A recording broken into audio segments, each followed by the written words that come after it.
Hello les poissons, bienvenue dans la vidéo des poissons pour 2022, les grandes tendances, les grandes lignes pour les poissons à 100 poissons. Nous allons découvrir ensemble les 5 cartes qui vont correspondre à 5 éléments. Pour ceux qui ne connaissent pas les harmoniques, ce sont des cartes comme celle-ci, il y a les éléments. Et je découvre en même temps que vous. La première carte, c'est la carte de l'élément blanc qui parle des potentiels et qui donne un petit peu la tonalité de l'année. En tout cas la tonalité du tirage. Et donc cette première carte, les poissons, je la découvre avec vous. C'est la rose blanche. Bon, c'est une année qui, on va dire, qui s'annonce plutôt bien avec la rose. Je vois dans la rose, eh bien c'est le cœur. Et puis la rose blanche, en même temps il y a un potentiel. Quand je dis en même temps il y a un potentiel, c'est que cette rose, elle est blanche quand même. Il ne faut pas perdre de vue l'élément blanc qui parle du début de quelque chose qui est en potentiel, mais est-ce que c'est utilisé? Alors, la rose mystique, qui symbolise tout ce qui a trait à l'amour, vous dit, est-ce que vous utilisez la puissance du cœur? Est-ce que vous recevez cette puissance aussi? Parce que quand on parle d'amour dans les cartes, avec cette carte-là surtout, il n'y a pas que le fait d'aimer, il y a le fait de l'être aussi, d'être aimé. Voilà. Donc aimer, être aimé, les poissons, comment ça se passe chez vous? Je trouve que c'est une belle carte. Si la tonalité de l'année c'est la rose mystique, alors ça veut dire que vous allez être dans probablement quelque chose de très, peut-être de très émotionnel, mais la rose a plusieurs facettes. Il faut qu'on regarde le reste du tirage pour savoir s'il est question d'émotivité, d'amour, d'amitié, d'art, parce que c'est toutes les facettes de la rose, ça. De famille. Voilà. Mais en tout cas, c'est un peu tout ça en même temps. La deuxième carte, c'est le phénix de feu. Donc, si vous regardez toutes les autres vidéos, pourquoi pas. Comment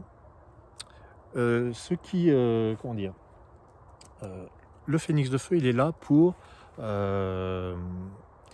vous donner un regain d'énergie. Vous brûlez quelque chose pour revenir plus fort. Et ça, c'est sympa. Moi, j'aime beaucoup le phénix de feu. Il y a donc 3 autres signes, je crois, qui ont le phénix de feu. Et ce phénix de feu, il est là pour vous renforcer, en fait. Et il vous dit de brûler le passé pour passer à quelque chose de plus fort, de meilleur. C'est pour un avenir meilleur, en fait. Donc j'ai la rose et le phénix côte à côte. Vous voyez, c'est pas mal du tout. Ensuite, on a la troisième carte. C'est le vent qui vous dit vers quoi vous orienter. Entre autres, ça veut dire d'autres choses. Je vous fais quelque chose de global. Et vous avez l'oracle, les poissons. Donc vous, cette année, dans les grandes tendances, vous avez des choses à transmettre, un peu comme les Verseaux d'ailleurs. Vous avez l'oracle de vent, il y a d'autres signes dans les tirages de cette année. L'oracle de vent vous pousse à transmettre ce que vous savez et à échanger, évidemment. Alors la quatrième carte pour les poissons, on a l'alliance de jade. Alors ça c'est sympa, le jade c'est le plan terrestre, c'est le quotidien, et on a l'alliance. C'est, j'ai envie de dire, l'alliance, bon alors déjà c'est la carte de la connaissance, c'est la carte qui vient sceller quelque chose et qui vient vous dire, ben voilà, là on est sûr, c'est la stabilité, c'est la stabilisation. L'alliance de jade, c'est une alliance concrète, c'est du solide. Voilà, ça me parle de solidité.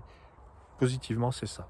Au niveau, si on veut le regarder négativement, c'est si on voit certaines situations comme étant enfermantes. Il faut juste faire attention à ça.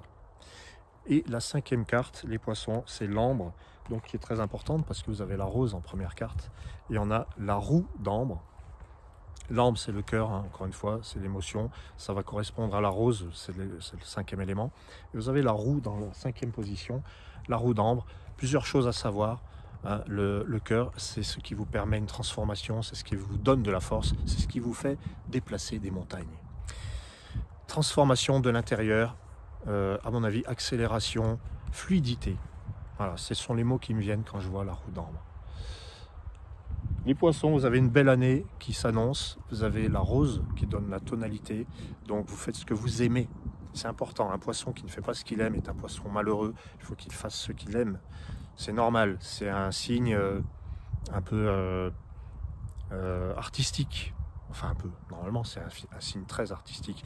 Vous pourrez contacter enfin cette partie de vous cette partie intuitive, cette partie aimante. Voilà, donc la roue d'ambre, c'est pour vous rappeler aussi que l'énergie du cœur vous donne vraiment... c'est l'étincelle du cœur, hein, cette roue. Moi, je vois quelque chose qui... J'ai le mot étincelle. C'est une force, voilà. C'est la force du cœur qui vous guide, qui vous permet de vous transformer et de transformer les autres. Je vous remercie les poissons. Si jamais vous voulez en savoir plus, contactez-moi.